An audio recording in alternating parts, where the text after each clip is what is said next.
தினமலர் நேயர்களுக்கு வணக்கம்.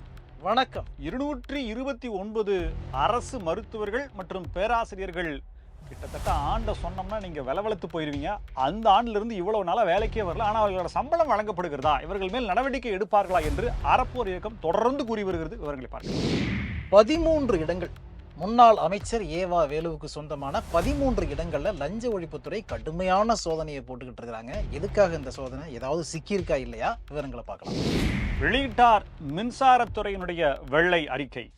கடந்த 5 ஆண்டுகளில் எவ்வளவு பேர் வேலையை விட்டு போனாங்க, எவ்வளவு பணி நியமன ஆணைகள் வழங்கப்பட்டது, எவ்வளவு பற்றாக்குறையில் அந்த துறை செயல்படுது, எவ்வளவு கடன் இருக்குது, தனியார் எவ்வளவு மின் உற்பத்தி பண்ணுறாங்க, அரசு எவ்வளவு மின் உற்பத்தி பண்ணுது, டிரான்ஸ்ஃபார்மர் எவ்வளவு பழசு போட்டு உடைச்சிட்டாருங்க சம்பந்தப்பட்ட அமைச்சர். இது தலைப்புச் செய்தி ஆயிடக்கூடாதுன்னு முதலமைச்சர் நினைச்சாரு. என்னமோ டக்குன்னு பஸ்ஸில் ஏறி அறுபாடு ஏறி உட்காந்துட்டாரு. அந்த பஸ் வேற போய் ஒரே வைரல் நியூஸாக இருக்குது. அதுக்கு முன்னாள் அமைச்சர் ஜெயக்குமார் கவுண்டர் கொடுத்துருக்கார். விவரங்களை பார்க்கலாம். 1 இல்லை 2 இல்லை 3 டிமாண்ட் திருமாவளவன் வச்சிருக்கிறதா தகவல் வெளியாகிருக்கு. அந்த 3 டிமாண்ட் என்ன, தாவேக அமைச்சரவையில் அந்த 3 டிமாண்ட் என்ன வச்சிருக்காரு அப்படிங்கிறத பார்க்கலாம். முன்னாள் முதலமைச்சர் மு.க. ஸ்டாலின் அவர்கள் என்னை எங்கேயும் தேட வேண்டாம், நான் எங்கு இருக்கிறேன் தெரியுமா அப்படின்னு சொல்லிட்டு முதலமைச்சர் சி. ஜோசப் விஜய் அவர்கள் சட்டமன்றத்தில் கேள்வி கேட்டு குட்டி கதை சொன்னதுக்கு பதில் சொல்லி இருக்கிறார். திருமண விழாவில் முன்னாள் முதலமைச்சர் வாழும் ராஜராஜ சோழனா வலம் வந்த முன்னாள் இந்து சமய அறநிலைத்துறை அமைச்சர் ஒரு வழக்க ரத்து பண்ணுங்கன்னு சொல்லி கோர்ட்டை நாடி இருக்காரு. அதெல்லாம் இல்லை, பண்ண முடியாது இன்னும் கோர்ட்டு சொல்லியிருக்கு. என்ன வழக்கு விவரங்களை பார்க்கலாம். என்ன பெருசா நீங்க மரபுன்னு சொல்லிக்கிட்டு இருக்கீங்க? திமுக காரங்க செய்யாத விஷயமா, அவங்க பண்ணாத மரபா அப்படிங்கிற மாதிரி பல குற்றச்சாட்டுகளை அடுக்கடுக்கா ஏற்கனவே அந்த வேலையை அவர் பார்த்துக்கிட்டு இருக்காரு. அதை இன்னும் ஒரு லெவல் மேலே போயிட்டு பல குற்றச்சாட்டுகளை ஒரிஜினலா திமுக மேலே வச்சிருக்காரு. என்ன குற்றச்சாட்டு, எதுக்காக வச்சிருக்காரு, இதை பத்தி தான் இன்னைக்கு நம்ம பார்க்க போறோம். இது சைட்லைன்ஸ்.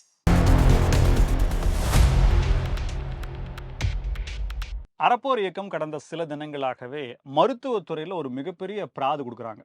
அறப்போர் இயக்கம் பிராது கொடுத்தாலே அதை மேற்கொண்டு டீட்டெயில் அப்படின்னு கேட்கறதுக்கே நமக்கு வாய் வராது. ஏன்னா அந்த அளவுக்கு டீட்டெயில் அதில் இருக்கும்.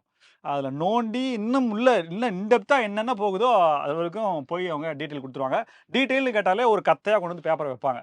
இதெல்லாம் எப்பயா படிக்கிறது, அந்த அளவுக்கு கேட்டேன். டீட்டெயிலுக்கே டீட்டெயில். ஆமாம். அப்போ டீனா என்ன, டி சமீபத்தில் சோஃபான்னு சொன்ன மாதிரி அது மாதிரி டீனா என்ன அப்படின்ற மாதிரி சொல்லுவாங்க.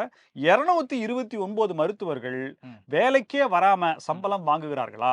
ஒரு லாங் லீவ்னு சொல்லிருக்காங்களே, பிரசவத்துக்கே 6 மாசம் தானே தர்றாங்க, இவங்க இத்தனை ஆண்டு காலமா இருக்கிறாங்களே அப்படின்னு சொல்லி ரொம்ப நல்ல பல பதிவுகள் எக்ஸ் வலைதளத்தில் போட்டாங்க. புகாராகவும் சொல்லியிருக்காங்க. தாவேக அரசு நடவடிக்கை எடுக்குமா அப்படின்னு சொல்லிட்டு முந்தைய திமுக அதிமுக திராவிட ஆட்சிகளினுடைய அந்த எல்லா ஆட்சியிலுமே நடந்திருக்கு. இதுல பாத்தீங்கன்னா இதுல படிச்சோம்னா ஒண்ணுமே முடியல. இப்போ எந்த தேதியிலிருந்து எந்த ஆண்டுல இருந்து இந்த 229 பேர் வர்றாங்க அப்படின்ற கணக்கு எடுத்து பார்த்தோம்னா லீஸ்டா முன்னாடி போவான்னு பாத்தீங்கன்னா 2017 வருது. சரி, இதுதான் கடைசியா இருக்குன்னு பார்த்தோன்னா அப்படியே மேல பார்த்தோம்னா 2013 வருது. சரி, அப்பா 2013 தான்ப்பா இருக்குன்னு சொல்லினா அப்படியே போனோம்னா 2011 வந்துருச்சு. ஒரே இந்த 229 டாக்டரும் ஒரே டாக்டரா இல்ல ஒவ்வொரு இதுல மாறி மாறி வேற மொத்தம் 229 டாக்டர் 2011, அதாவது 30/11/2011 அவங்க பேரை சொல்ற நான் பெருமை அடைகிறேன். Doctor S. சங்கீதா இவங்க பார்த்தீங்கன்னா அந்த டிஎம் இந்த ரேடியாலஜி இந்த ஸ்கேன்லாம் அந்த மேல் படிப்புன்னு நினைக்கிறேன். இதுல என்னன்னா இவங்களுடைய மேல் படிப்புக்காக அரசு செலவிடுது. அரசனுடைய கோட்டாவில் சேவை மக்களுக்கு வழங்குவது அப்படின்ற மாதிரியான ஒப்பந்தத்தின் பேர்ல தான் அவங்களுக்கு அந்த படிப்பே படிக்கிறாங்கன்ற பல விஷயங்கள் நமக்கு தெரிய வருது. ஆனா 2011 இப்ப என்னங்க 2026ங்க, 15 வருஷமா ஒரு டாக்டர் காணாம போயிட்டாங்க அப்படின்னா இது என்ன மாதிரியான ஸ்ட்ரக்சர் அப்படின்றது தெரியல. அதுக்கப்புறம் நிறைய எல்லாம் வருது. 2011 அதுக்கப்புறம் பார்த்தீங்கன்னா 2013 2012 ரம்யா பிரியா, 2013 இருந்து கிருத்திகா செல்வநாயகி எம்டி டிஜி நிறைய வருதுங்க. அறப்போர் இயக்கம் எக்ஸ் வலைதளத்திலேயே போட்டிருக்காங்க, போய் பார்த்துருங்க. இப்போ சமீபத்தில் பல விஷயங்களில் நடவடிக்கை எடுக்க மாட்டாங்கன்னு சொல்லி அவங்க ஓஞ்சு போயிட்டாங்க. ஸோ இந்த கவர்மெண்ட் நடவடிக்கை எடுக்கும்ன்ற நம்பிக்கை அவங்களுக்கு வந்திருப்பதாக சொல்லப்படுகிறது.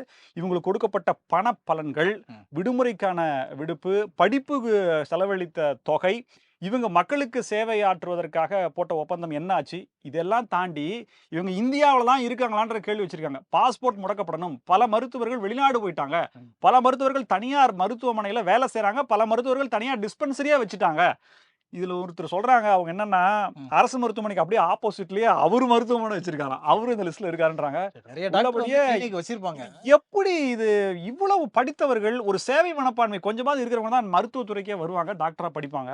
அதுவும் அரசு மருத்துவர்கள்லாம் கண்டிப்பா கருணை இருக்கும் அவங்கள்ட்ட. இல்ல இப்படியே இந்த சொல்லி அளவுக்கு டாக்டர் மேல எல்லாம் முளவ அரைச்சிட்டீங்களே வெளிப்படையா சொல்ல மாதிரி முடியாதுல்ல. இல்ல இருக்கு. வெளிப்படையா சொல்ல முடியாதுல்ல. இருந்தாலும் இப்போ இந்த தவறாகவே இருந்தால் கூட ஐயா நீங்க பண்ணலாமா அப்படின்னு தான் கேள்வி கேட்கிற நிலைமையில அவங்க இருக்கிறாங்க. வெள்ள சட்டை போட்டிருக்க பெரிய மனுஷனா இந்த மாதிரி எப்படிங்க பேசலாம்? இது அப்படின்ற மாதிரி இருக்கு. சரி இது எல்லாம் எவ்வளவு செலவு பண்ணாங்களோ அந்த செலவு தொகையெல்லாம் வாங்குங்க. ம். ஒருவேளை அவங்கள்ட்ட பணம் இல்லையா அவங்களுடைய சொத்துக்களை சீஸ் பண்ணி வாங்குங்கன்ற மாதிரி ரொம்பவே கடுமையான முயற்சிகளுக்கு போகணும்னு சொல்லி கோரிக்கை வருது.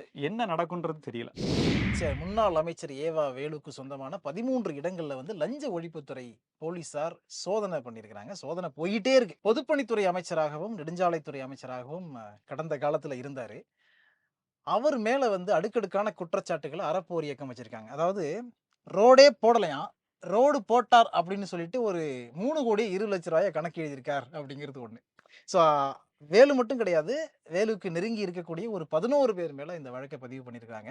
இந்த வழக்கை பதிவு பண்ணி இன்னைக்கு வந்து முறைப்படி அங்கங்க எல்லா இடத்துலயும் ரைடுன்னு சொல்லிட்டு ரைடு இன்னொரு நடந்துட்டு விஷயத்தை இருக்கு. சொல்றேன். இந்த மாதிரி ரைடுன்னு வந்த உடனே இங்க இருந்து ஒரு டாக் வரும்ல, இதே மாதிரி பல அரசியல் பழிவாங்குதல், அரசியல் பழிவாங்குதல் நடவடிக்கைகள் நாங்க ஏற்கனவே நாங்கெல்லாம் பார்த்துட்டோம். நெருப்பாற்றில் நீந்தி ஊசி வந்தோம். வழக்கே பார்த்தாளுங்க நாங்க அப்படின்ற மாதிரி முன்னாள் முதல்வர் ஸ்டாலின் பேசியிருக்காரு. ஆனா என்னன்னே தெரியலங்க. பொதுவா வந்து முதல்ல இந்த கல்யாண வீட்டுல மைக் வைக்கிறது நிறுத்த சொல்றேன். ஆமா. நீங்க தொல்லை தாங்க முடியலன்ற மாதிரி. கல்யாண வீட்டுல ஆர்கெஸ்ட்ராவுக்கு பாட்டு பாடுங்க, கச்சேரி வைங்க, இல்ல வந்து நல்ல மேள கச்சேரி வைங்க, தப்பு கிடையாது. எதுக்கு ஏன் மைக்க குடுக்குறீங்க? எல்லா இடத்துலயும் சரி, கல்யாண அப்படிதான் மைக்க கொடுத்தா மணமக்களை வாழ்த்தி பேசுங்க. நீங்க வாழ்ந்த அந்த இல்லற வாழ்க்கைக்கான தத்துவங்கள் ஏதாவது சொல்லுங்க. விட்டு கொடுத்து போங்கன்னு சொல்லுங்க. அரசியல் எதுக்கு அங்க பேசுறீங்க? பழைய வீடியோஸ் எல்லாம் பார்த்தோம்னா நமக்கு ஒரு நாஸ்டாலஜிக் ஃபீல் வரும். இப்ப நெப்போலியன் கல்யாணத்தெல்லாம் பார்த்தீங்கன்னா, நடிகர் நெப்போலியன் இருக்கார்ல, திமுகவுக்கு ரொம்ப நெருங்கிய சொந்தக்காரரு. அவருடைய கல்யாணத்தெல்லாம் பார்த்தீங்கன்னா, கருணாநிதி வந்து ஏற்ற இறக்கமா அந்த அளவுக்கு வாழ்த்தி பேசியிருப்பாரு. ஆனா இவங்கெல்லாம் வந்து கல்யாண வீட்டுக்கு போனாலே இதே குற்றச்சாட்டு தான் இந்த மாதிரி வச்சுக்கிட்டு இருக்காங்க. ஸோ ஏவா வேலுவுடைய இந்த விசாரணை அப்படிங்கிறது எந்த அளவுக்கு போய் எங்க முடியும்? என்ன பல நடக்கும்? இடங்கள்ல சோதனை நடக்குது. பல ஆவணங்கள் கைப்பற்றப்பட்டிருக்கிறதாகவும் சொல்லப்படுது. சொத்து விவரங்கள் இதை தாண்டி அதெல்லாம் சொல்லுவாங்க. உதவியாளர்கள் கடைசியில ஹார்ட் டிஸ்க்ல ஒண்ணும் இல்லைன்றாங்க. உதவியாளர்கள் கைதுன்ற வரைக்கும் போகுது. இது எந்த அளவுக்கு உண்மை, ஆதாரம், தீர்ப்பை நோக்கி செல்லுமா? ம். கேள்விக்குறிதான். நம்ம கருணாநிதி வரைக்கும் நாஸ்டாலஜிக் ஃபீலுக்கு போயிட்டோம். இவர் கல்யாண வீட்ல முன்னாள் முதல்வர் ஸ்டாலின் என்ன சொல்லிருக்காரு, இதுவரைக்கும் எந்த குற்றச்சாட்டும் நிரூபிக்கப்படல. இதே மாதிரி பல வழக்குகளை நாங்க பார்த்துட்டோம். பல அவதூறு வழக்குகள் எங்க மேல வந்துகிட்டு தான் இருக்கும். ஆனா எதுவுமே வந்து நிரூபிக்கப்பட்டதே கிடையாது திமுக மேல. ஏன்னா அவங்க 2G வழக்கே பார்த்தவங்க. காத்துலயே ஊழல் செஞ்ச ஊரு சார் இது அப்படின்னு இப்ப இருக்கிற முதலமைச்சர் இதுக்கு முன்னாடி டயலாக் பேசுறேன் அந்த வழக்கெல்லாம் பார்த்த திமுக அப்படிங்கிறதுனால தைரியமா சொல்லியிருக்காரு. அதெல்லாம் ஒண்ணும் நடக்காதுங்கன்ற மாதிரி. சர்க்காரியா கமிஷன் அறிக்கைக்கு பிறகு ம்.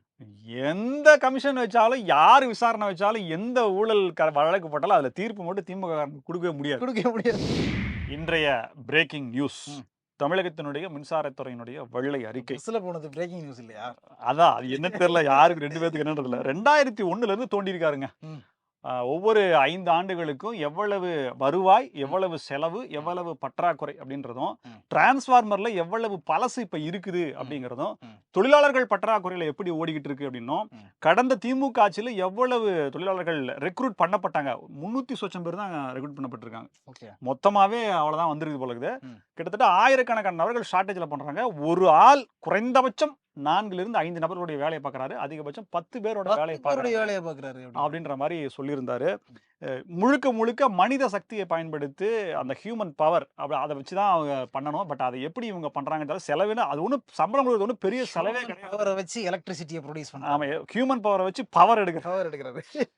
ஒரு மின் திட்டங்களுக்கு கூட இவங்க புதுசா முனைப்பு காட்டி இவங்க கொண்டு வரல. 2 கட்சியுமே சொல்றாரு இதுல பாகுபாடே கிடையாது. தனியார்கிட்ட இருந்து மின் வாங்குறாங்க. அதுவும் ஸ்ட்ரெயிட்டா யார் ப்ரொடக்ஷன் பண்றாங்களோ அவங்கள்ட்ட இருந்து வாங்குறதுல இடைத்தரகர்கள் 3-4 பேரை வச்சு அதுக்கப்புறமா வாங்குது. 6 ரூபாய்க்கு சில்லறைக்கு வாங்குறாங்க. இதெல்லாம் ரொம்ப அதிகமானது. மத்திய தொகுப்புல இருந்து வாங்குறாங்க. ரொம்ப ஒன்றும் ஸ்ட்ரக்சரே சரியில்லை. பட் இந்த ஆண்டு மின் கட்டண உயர்வு இருக்காது. ஒரு கம்பெனி இருக்குங்க, இந்தியன் எனர்ஜி எக்ஸ்சேஞ்சுன்னு சொல்லிட்டு. அதுல போயிட்டு இவங்க வாங்கலாம். வாங்க மாட்டாங்க. அதுக்கு இந்த சென்ட்ரல் எலக்ட்ரிசிட்டி கமிஷன் ஒன்று இருக்கு. ஆமா கேட்டா ஆமா, அதை வாங்கினா அது விலை கொடுத்துருவான், அவன் கமிஷன் கொடுக்க மாட்டாங்க. டெய்லி ட்ரேட் ஆகிட்டு இருக்கும். நீங்க 2 ரூபா 3 ரூபான்னு பவர் பண்றவங்க அவங்களுக்கு கொடுத்துருவாங்க, அங்கிருந்து நம்ம எடுத்துக்கலாம். ட்ரேட் ஆகிட்டு இருக்கோம். அதுலயே வாங்கிட்டு போயிடலாம். 300 பேருந்துகளை இன்னைக்கு பயன்பாட்டுக்கு கொண்டு வந்திருக்காரு தமிழக முதலமைச்சர் ஜோசப் விஜய் அவர்கள். கார் ஓட்டுன மாதிரி பஸ்ஸை கொடி அசைச்சாரு, சரி கிளம்பிடுவாருன்னு பார்த்தா டக்குன்னு 29 பெரம்பூர் வண்டியில ஏறிட்டார் போல இருக்கு. ம். ஏறிட்டு அந்த பீச் ரோட்ல போயிருக்காரு. ம். அது ஒரு பேசுபொருளா இருக்கு. அவர் தொகுதிங்கிறதுனால அந்த பஸ்ல ஏறினாரா? தெரியல அது என்னன்றது, எல்லாம் ப்ரீ பிளானா என்னன்றது தெரியல. ஆ. ரெண்டாவது கண்டக்டர் பக்கத்துல வந்து அவர் சிரிக்கவே இல்லை, ஒரு மாதிரியா அப்படியே அமைச்சாந்தாரு. அப்புறம் டிரைவர்கிட்ட போய் கை கொடுத்தாரு. 10 ரூபா கொடுத்து டிக்கெட் வாங்கி பயணம் செய்தார். போடு. இது யாரையோ எங்கேயோ தாக்குற மாதிரி இருக்குது அப்படின்னு நான் நினைச்சேன். போட்டாங்க காடு. டிக்கெட் வாங்கி பயணம் செய்தார். Note this point your honour அப்படின்றாரு. எங்க போய் முடியுமோ தெரியல. எனக்கு அந்த காட்சி ஞாபகம் வந்து போகுது. முன்னாடி ஒரு வாட்டி வந்து முன்னாள் முதலமைச்சர் மு.க. ஸ்டாலின் இந்த மாதிரி ஒரு ஆய்வுக்காக போவாரு. அப்ப யாரோ வந்து குறுக்கும் போது பலர்னு அரைஞ்சிரு. அது மெட்ரோ இல்லையா? மெட்ரோ டக்குன்னு கை நீட்டு. எல்லாரும் இப்படிதான் அடிப்பா, அவர் இப்படி அடிப்பாரு. அந்த மாதிரி ஏதாவது அதையும் போட்டிருக்காங்க. அதையும் போட்டிருக்காங்க. இப்ப இந்த சம்பவம் நடக்கும்போது ஒரு 1/2 hour அந்த பீச் ரோட்ல ஏதோ டிராபிக் என்னது தடை பண்ணிருக்காங்க போல இருக்கு. ஏன்னா முதலமைச்சர் பாதுகாப்புன்றதுனால இதை பண்றவங்கள ஜெயக்குமார் உடனே பொங்கிட்டாரு. ஐயா நீங்க இருக்கீங்களா ஐயா, அறிக்கை விடுங்க ஐயா அப்படின்னு சொல்ற மாதிரி இல்ல. டெய்லிங்க அவருடைய எக்ஸ் வலைதளத்தை முழுமையா பயன்படுத்திக்கிட்டு இருக்க ஒரு அதிமுக முன்னாள் அமைச்சர் அப்படின்னு சொல்லலாம். ஜெயக்குமார் வந்து டெய்லி ஒண்ணு போட்டுறாரு. அது கிளாஸ் எடுக்கிற மாதிரி. என்ன நிஜமாவா? ஆமா. என்னங்க நான் பாருங்க, செம இன்ட்ரெஸ்டிங்கா இருக்கும். அதாவது கிளாஸ் ரூம், ஜெயக்குமாருடைய கிளாஸ் ரூம்ல வந்து விஜய் உட்காந்துருக்காரு. இப்படிதான் நீங்க சட்டசபையில நடந்துக்கணும், இதைத்தான் நீங்க பண்ணணும் அப்படின்னு ஒரு கிளாஸ் எடுக்கிற மாதிரி டெய்லி ஒண்ணு போடுறாரு. அருமை. ஆனா இன்னைக்கு போடுற 300 பஸ் வச்சிருக்காங்களாமா. 3 நாள் 4 நாளா அவங்களுக்கு சோறு தண்ணி இல்லாம அவன் எங்க தங்குறதுன்னு தெரியல. பஸ்லயே படுத்துக்கிட்டு பஸ்லயே இருந்துகிட்டு அந்த 3 பஸ் வச்சு ஒரு வழியா இன்னைக்கு ஓபன் பண்ணி விட்டாங்க. சரி போச்சு, எல்லாம் அந்தந்த பணிமனைகளுக்கு போயிடும், வேலையை ஆரம்பிச்சிடாங்கன்னு பார்த்தா அதுல பஸ்ல ஏறி ஒரு ரீல்ஸ் வேற. இதுதான் உங்களுக்கு பொழப்பான்னு சொல்லி போட்டு டிராபிக் ஜாம் பண்ணி ஒருத்தர் சண்டை பண்ணிருக்காரு போலீஸ்கார்ட்ட. அது வீடியோ ரீல்ஸ் வந்துருக்குது பாத்தீங்களா? ஏன் எங்களுக்குலாம் வேலை இல்லையான்னு சொல்லி அவர் கேட்டிருக்காரு. அது எங்களை கேட்கல, உங்களை தான் கேட்டிருக்காங்க. ஒருத்தர் வராருன்னா வெயிட் பண்ணி பார்க்கணுங்க. அவங்க 6 மாசம் கொடுத்தாங்கன்னா நம்ம வந்து 4 வருஷம் 500 பஸ் கான்ட்ராக்ட கேன்சல் பண்ணிட்டு மறுபடியும் ரீ கான்ட்ராக்ட் கொடுக்கறதுன்றது உள்ளபடியே இந்த ஊழல் ஒழிக்கிறது. 25 பஸ். எங்க ஸ்ரீதர் வேம்பு சொல்லிருக்காருங்க. ஆமா. அந்த கல்யாணின்னு சொல்லிட்டு கலைவாணின்னு சொல்லி கலைவாணி ஸ்கூல் பண்ணினா அப்புறம் பார்த்தா அது மத்திய அரசனுடைய கல்வி மையம். மத்திய அரசனுடைய திட்டம். அதுக்கு தான் நீங்க வந்து சொன்னீங்க. நாங்களாம் அப்பழுக்கற்றவர்கள். நாரா லோகேஷா, நாரா அவர் அமைச்சர் பேரு ஆந்திரா, அவரே எங்களுக்கு பர்த் சர்டிபிகேட், அவரே எங்களுக்கு என்னது நற்சான்றிதழ் கொடுத்துட்டாரு. நாங்க ரொம்ப கஷ்டப்பட்டோம் அப்படின்ற மாதிரி சொல்றாரு. பாத்தீங்களா? அவர் என்னன்னே தெரியலங்க. அவர் அடிக்கடி தமிழ்நாட்டுக்கு இந்த மாதிரி ஏதாவது பண்ணிட்டே இருக்காரு. கொஞ்ச நாளைக்கு முன்னாடி கீர்த்தனா ரீல்ஸ் போட்டது ரொம்ப சூப்பருங்க, இப்படிதாங்க மினிஸ்டர் இருக்கணும் அப்படின்னாரு. அடுத்த நாள் பார்த்தா ஏதோ ஒரு பெரிய அவங்களா அப்ரோச் பண்ணி எதையும் இருக்க வேண்டிய அவசியம் இல்ல. தமிழ்நாட்டுக்கு வர்றத அதை விட ஜஸ்ட் ஹையா கோட் பண்ணாங்க வச்சுங்களேன், வாங்க வாங்க இந்த பக்கம் அப்படின்னு முடிஞ்சிருச்சு. உங்களுக்கு அவங்க என்ன தர்றாங்கன்னு சொல்லுங்க. ஓகே, இதுல 10% சேர்த்து போடு, இதுல 5% சேர்த்து போடு, என்னங்க டீல் ஓகேவா, எம்ஓஐ சைன் பண்ணுங்க, முடிஞ்சு போச்சு, அவ்வளவுதான். கொஞ்ச நாளைக்கு முன்னாடி ஒரு சம்பவம் நடந்துச்சு. தமிழக சட்டசபையில வந்து முதலமைச்சர் விஜய் ஒரு குட்டி ஸ்டோரி சொல்லி அதுல வந்து அப்பா கொஞ்ச நாளைக்கு முன்னாடி பிளாக் ஒயிட் ரவுண்ட் போடுற மாதிரி ஹிப்னாட்டிசம் மாதிரி கொண்டு போயிட்டீங்க. இப்பதாங்க நடந்தது. சரி, இப்பதாங்க நடந்துச்சு. அந்த ஸ்டோரிக்கு வந்து கடுமையான எதிர்ப்பு நிறைய பேர் தெரிவிச்சுக்கிட்டு இருக்கும் பொழுது கூட்டணியில் இருக்கக்கூடிய திருமாவளவனே இதை வந்து நீங்க பொது மேடையிலே இந்த மாதிரி பேச முடியாது, ஆனா நீங்க சட்டமன்றத்தில் பேசிருக்கீங்கன்னு சொல்லிட்டு கடுமையான எதிர்ப்பு தெரிவிச்சிருக்காரு. சென்னை உயர்நீதிமன்ற வாசல்ல வாகனத்துல இடிச்சவங்கள எவ்வளவு கண்ணியமா நாங்க நடத்தணும், எவ்வளவு மேம்போக்கா, எவ்வளவு சட்டத்தின் முன்ன எல்லாரும் சமம்ன்றத அங்க உயர்த்தினாங்களா இல்லையா? சிசிடிவி காட்சியில இருந்து ஒரு வழக்கு எங்க மேல பதியல. ஏன் எங்க மேல தப்பு இல்ல. அதனால அவர் அதை சொல்லியிருக்காரு. அது மட்டும் இல்லாம இப்போ இந்த கூட்டணியில இருக்கிறதுனால இன்னும் சில விஷயங்களை வந்து அதுக்குள்ள கொண்டு வரணும் அப்படின்னு அவர் முயற்சி பண்றாராம். முக்கியமா 3 டிமாண்டை வச்சிருக்காரு அப்படிங்கிற செய்திகள் வெளியாகிட்டு இருக்கு. அந்த 3 டிமாண்ட்ல முக்கியமான முதல் டிமாண்ட் என்னன்னு பாத்தீங்கன்னா, அரசுக்கு ஒரு அமைச்சர் பதவி கொடுத்திருக்காங்க இல்லையா, சிறுபான்மை நலத்துறை அமைச்சர் பதவி கொடுத்திருக்காங்கல்ல, அந்த துறை தேவையில்லை எங்களுக்கு, அது வேண்டாம், அதுக்கு பதிலா வேற ஒண்ணுமே தேர மாட்டேங்குதுங்க. ஒண்ணுமே தேர மாட்டேங்கிறீங்க. என்னங்க நீங்க இனிப்பு சாப்பிட்டு ரொம்ப நாள் ஆச்சுங்க. ரெண்டாவது பாயிண்ட் என்னன்னா, திருச்சி கிழக்குல நடைபெற போற இடைத்தேர்தல்ல திருமாவளவனை போட்டியிட வைக்கணும். ஆமா, நாங்க திமுகல இருந்த போதுதான் அந்த காட்டுமன்னார்கோயில இங்க சிதம்பரம் இல்லைங்க, அவர் போட்டியிட இருந்தது என்ன சட்டமன்ற காட்டுமன்னார்கோயில். அங்க எங்களால போட்டியிட முடியல. ஏன்னா எங்களுடைய எஜமானர் அதுக்கு ஒத்துக்கல. இப்ப நாங்க எஜமானர் அங்க வேலையை விட்டு நின்னுட்டோம்.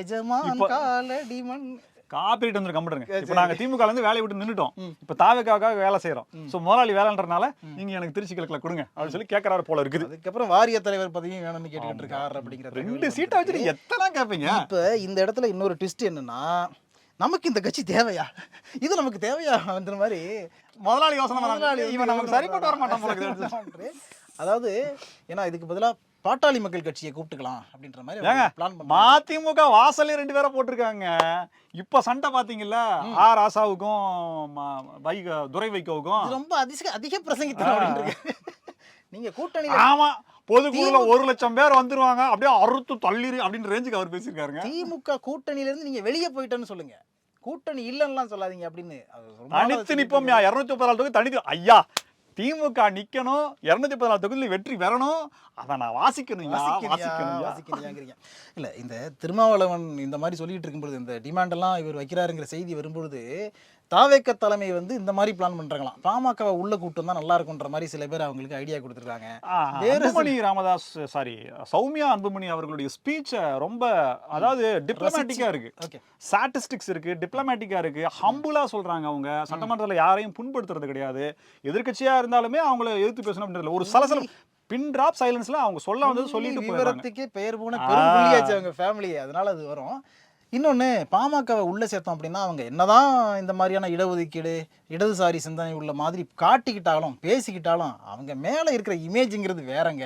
அதனால அது வந்து சரிபட்டு வராதுன்ற மாதிரி உள்ளுக்குள்ள சில பேர் சொல்லியிருக்காங்களாம். அதனால என்ன முடிவெடுக்க போறார் தமிழக முதலமைச்சர் விஜய் அண்ட் தலைமை கழகம்? மதிமுக வைக்கிறாங்களா அல்லது பிஎம்கே வைக்கிறாங்களா? திருவாரூர் கலைக்கோட்டம் அப்படின்ற இடத்துல முன்னாள் அமைச்சர் மதிவாணன் அவர் வந்து அவருடைய இல்ல திருமண விழா, தமிழக முன்னாள் முதலமைச்சர், தற்போது சட்டமன்ற உறுப்பினராக இல்லாத முன்னாள் சட்டமன்ற உறுப்பினர், இதெல்லாம் தேவையா டே ஓவரா போடலான்னு நீங்க தாங்க டிவிக்கு. ஸோ அவர் போய் கலந்துக்கிட்டாரு. ஐயா கலந்துக்கிட்டாரு. ஏற்கனவே செல்ல பெருந்தகை விழாவுக்கு போனாரு, அங்கே போய் சாப்பிடாம வந்துட்டாரு. அவர் கோச்சிக்கிட்டாரு, என்ன நீ பக்கத்தில் யாரும் உட்காராங்கன்ற மாதிரி இருந்தது. அதுக்கப்புறம் அப்படியே பார்த்தீங்கன்னா கௌதமன் இல்ல திருமண விழாவில் கலந்துக்கிட்டாரு. அதில் பார்த்தீங்கன்னா என்னமா ஏறி நெருப்பா பொழிஞ்ச அண்ணன் சீமான் அவர்கள் பக்கத்தில் உட்காந்து என்னமா அப்படி பேசுறாரு, இனிமே சீமான் அவர்களை தாக்குவதற்கு திமுக சற்று அஞ்சுவார்களோ அப்படின்ற மாதிரி நினைக்கிற அளவுக்கு மிகுந்த பண்பாளர்கள். எனக்கு ஒரு வாட்டி உடம்பு சரியில்லாம போனப்ப உடனே கால் பண்ணி விசாரிச்சாங்க அப்படின்னு சீமானே சொல்லியிருக்காரு. அதனால இல்ல, எவ்வளவு பெரிய பண்பாளர்கள்னா அந்த சட்டசபையில ஜெயலலிதா முன்னாள் முதலமைச்சர் அவர்கள் நடத்தப்பட்ட விதமோ, திராவிட நாடு எங்க இருக்கு என்று கேட்டதுக்கு முன்னாள் முதலமைச்சர் கருணாநிதி அவர்கள் சொன்ன பதிலுமே சான்றா இன்னைக்கு வரைக்கும் இருக்கு அப்படிங்கிறத நம்ம இந்த நேரத்துல நினைவுபடுத்தி கொண்டு அந்த இல்ல மதிவான திருமண விழாவில பேசுறாரு. அப்பா எங்க தானே கேட்டீங்க, அப்பா எங்க இருக்காரு தெரியுமா, எங்க இருக்காரு தெரியுமா, எங்கும் இருக்கிறாரு, எல்லார் மனசுலயும் இருக்காருங்க. எங்க அப்படின்னு சொல்லி யாராவது சட்டம் கேட்டாங்க. ஐயா என் மனசுல எல்லாம் இல்லையா அப்படின்னு, எல்லோர் மனதிலும் இருக்கிறார், நான் எல்லோர் மனதிலும் நான் இருக்கிறேன்னு சொல்லிட்டு அவரு சொல்லிருக்காரு உங்களுக்கு. ஐயா உண்மையை சொல்லுங்க, 200 ரூபா கொடுக்கலன்னா அவங்க மனசுல நீங்க இருக்க மாட்டீங்க தானே அப்படின்னு சொல்லி யாரோ கோரஸா கத்திருக்கிறாங்க. என்னன்றது தெரியல. இதுக்கு இடையில மகளிர் உரிமை தொகை, அதாவது தமிழ்நாடுன்னு பேரை அண்ணா மாத்தினதுக்கு அப்புறம் எப்படி வந்து மக்கள் மனசுல அண்ணா தான் ஆட்சியில இருக்காரு அப்படின்னு அண்ணா சொன்னாரோ, அதை வேற ஞாபகப்படுத்திட்டீங்க. 1000 ரூபாய் பணமும் இலவச பேருந்தும் இன்னும் 50 வருஷத்துக்கு நின்று பேசுன்னு சொன்னானுங்களே. இதுக்கு இடையில இந்த தோல்விக்கான காரணம் கண்டறிவதற்காக குழு அமைச்சு ரிப்போர்ட் கேட்டாங்க இல்லையா, இன்னும் கண்டுபிடிக்கலையா? அதை கண்டுபிடிச்சிட்டாங்க. அந்த ரிப்போர்ட்டை கொண்டு போய் ஒவ்வொரு நாளைக்கு ஒரு ரிப்போர்ட் வந்துட்டு இருக்கு, அப்படித்தானே? ரிப்போர்ட்டை கொடுத்துட்டாங்க. ரிப்போர்ட்டை படிச்சு பார்த்துருக்காரு, ஃபுல்லா படிச்சு பார்த்துருக்காரு அப்படின்னு சொல்றாங்க. நீ பக்கத்துல இருந்து பார்த்தியான்லாம் கேட்கக்கூடாது, இங்கிலீஷா தமிழான்லாம் கேட்கக்கூடாது. பார்த்துருக்காரு. பார்த்துட்டு நடவடிக்கையே எடுக்க மாட்டான்னு சொல்லி விட்டுருப்பா, அப்படியே விட்டுருப்பா, இவனெல்லாம் அப்படியே விட்டுருன்னு புதுப்பேட்டையில் வர மாதிரி சொல்லிட்டாராம். ஏங்க எவ்வளவு பெரிய என்னப்பா நினைச்சிட்டு இருக்கு? ஐயோ இப்படிதான் நடந்திருக்குது. உதயநிதி ஸ்டாலின் கோவப்பட்டு என்னப்பா நீ அப்படின்னு அவர் கேட்டு வேற லெவல்ல டென்ஷன் ஆயிட்டார் போல இருக்கு. எதுவுமே எடுக்கணும், அப்புறம் என்னத்துக்கு ரிப்போர்ட் கேட்டீங்க, எதுக்கு ரிப்போர்ட் கேட்டீங்க, அது எதுக்கு எடுக்கணும்னு சொல்லி அவர் கேட்டாராமா. அதுல என்ன சொல்லியிருக்குன்னா, ஒரு நிறுவனம் ஒண்ணு செயல்படுத்தல, அந்த நிறுவனத்து மேலதான் பயங்கரமான பிராது கொடுத்துருக்காங்களாமா. எந்த இடத்துல யாருக்கு அவரு தான் வந்திருக்காருல்ல, அவர் பேசும்போது அவர் வந்து மாட வேலைக்கு அங்கிருந்து பார்த்தாருல்ல, அவ்வளவு மரியாதை பண்ணிருக்காரு, அவர் போட்டு கொடுத்துருக்கீங்க. சோ அவர் வந்து சொல்றோம்னா அந்த நிறுவனத்து மேல ரொம்ப பிராது வந்திருக்கான். தப்பான அறிக்கை கொடுக்கறது, தப்பான டேட்டா கொடுக்கறது, தனக்கு வேண்டிய ஆட்களை நியமிக்கிறது, அந்த ஆட்கள் தோல்வி உருவார்கள் என்று தெரிஞ்சா இல்ல வெற்றி பெறுவார்கள் சொல்லி தவறான விஷயங்களை சொன்னதுன்னு சொல்லி ஃபுல்லா டிராமாட்டிக்கா மூவ் பண்ணுது அப்படின்றது, தவறான டேட்டா கொடுத்து அந்த நிறுவனம் செய்யறது தப்பு இல்லடா, தப்பா செஞ்சாதான்டா தப்பு, தப்ப மட்டுமே செய்யறதாயா தப்பு. இன்னமும் எல்லாரும் அதான் சொல்லிட்டு இருக்காங்க. நீங்க ஏன் தோத்தன்றத நீங்க உண்மையிலேயே உணரலைன்னா, ம். உங்களுடைய வளர்ச்சியை யாராலும் காப்பாத்த முடியாது அப்படின்ற மாரி சொல்லிட்டு இருக்காங்க. சோ அது வேற அங்க போயிட்டு இருக்க நிலையில சேகர் பாபு ஐயா வந்திருக்காங்க. வாழும் ராஜராஜ சோழன். வாழும் ராஜராஜ சோழன். 1000 கோயிலுக்கு மேல அப்ப அந்த புண்ணிய கங்கையிலே தண்ணி இல்லைன்னா பாத்துங்களேன். அன்னைக்கு இன்ட்ரெஸ்டிங்கான ஒரு விஷயம் நடந்துச்சுங்க. இந்த ராஜா இருக்கார்ல, ராசா என்ன பண்ணாரு, இவர் சேகர் பாபு நீ எல்லாம் பாவம் பண்ணிருக்க, இல்லைன்னா அந்த அமைச்சரோட இருப்பியா அப்படின்னு பேசினார்ல. அதே மாதிரி ஒரு சம்பவம் நடந்துச்சு. சட்டமன்றத்தில் வந்து பேசிட்டு இருக்கும்பொழுது அந்த அறநிலைத்துறை அமைச்சர் ரமேஷ் ஒரு குற்றச்சாட்டு வைக்கிறாரு. அதுக்கு மாண்புமிகு அறநிலைத்துறை அமைச்சர் ரமேஷ் அவர்களே அப்படின்னு இவர் பேசுறாரு. அவர் சொன்னது அப்படியே நடக்குது. சபாநாயகர் உக்காரு சும்மா என்ன சும்மா பேசி பாட்டுலாம் பாடிட்டு உக்காரு அப்படின்ற ஏங்க என்னங்க ஜேசிடி பிரகாரம் மட்டும் தான் காட்டினாங்க, ஐயாவை ராஜராஜ சோழனை காட்டல.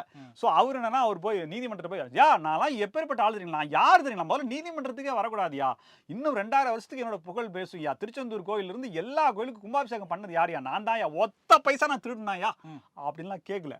அவர் என்ன கேட்டாருன்னா, அந்த தேர்தல் எலெக்ஷன் கேம்பெயின் அப்போ வரும்போது ஒரு என்ன நாக்க மடிக்கிட்டு என்னன்னு சொல்லி கெட்ட வார்த்தைலாம் பேசினாரு. இது வீடியோவே எடுத்துட்டாங்க. ஐயா தெரியுதியா, செருப்புல சாணி விட்டுருக்கலாம் தெரியுதியா அப்படின்னு சொல்லி யாரும் எடுத்து போட்டாங்க. இந்த அளவுக்கு வெளியில வந்ததுக்கு அப்புறமும் இந்த புகாரில் முகாந்திரம் இல்லை, என்னை இந்த புகாரை எடுக்க கூடாது, விசாரணைக்கு உட்படுத்த கூடாதுன்னு சொல்லி கேட்டுரு நீதிமன்றம். தம்பி என்ன இது, போங்க போங்க போங்க போய் நல்லா மொட்டை பப்ஸும் காப்பியும் சாப்பிட்டுப்பாங்கன்னு சொல்லிட்டு அனுப்பிச்சு அதெல்லாம் முடியாது, வழக்கு தொடரும் சொல்லிட்டாங்க. ஸோ இவர் போட்ட மனு பிம்பிளிக்கு பிளாட்.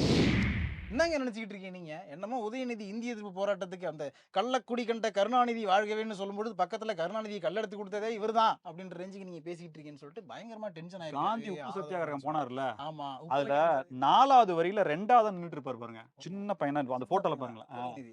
அதுல யாருனாலும் யாரை வேணா சொல்லிக்கலாம், அதனாலதான் நானும் சொல்றேன். இந்த மாதிரி இந்த சட்டமன்றத்துல வந்து மரபு கிடையாதுன்னு பேசிட்டு இருக்கீங்களே, இதுக்கு முன்னாடி இருந்த திமுக எம்எல்ஏக்கள்லாம் எப்படி பேசிட்டு இருந்தாங்க?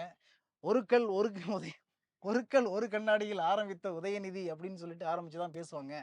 அது நாடாளுமன்றத்துல போய் உதய வாழ்க ஸ்கூல்ல போயிட்டு இந்த மாதிரிலாம் பேசிட்டு இருந்தவங்க தான் திமுக இருந்த எம்எல்ஏக்கள். இப்போ வந்துட்டு நீங்க எங்களை குறை சொல்லிட்டு இருக்கீங்கன்னு சொல்லிட்டு ஆதவ அர்ஜுனா கடுமையான ஒரு குற்றச்சாட்டு கிடையாது, கடுமையா வந்து சாடி இருக்காரு, டைரக்டாவே பேசியிருக்காரு.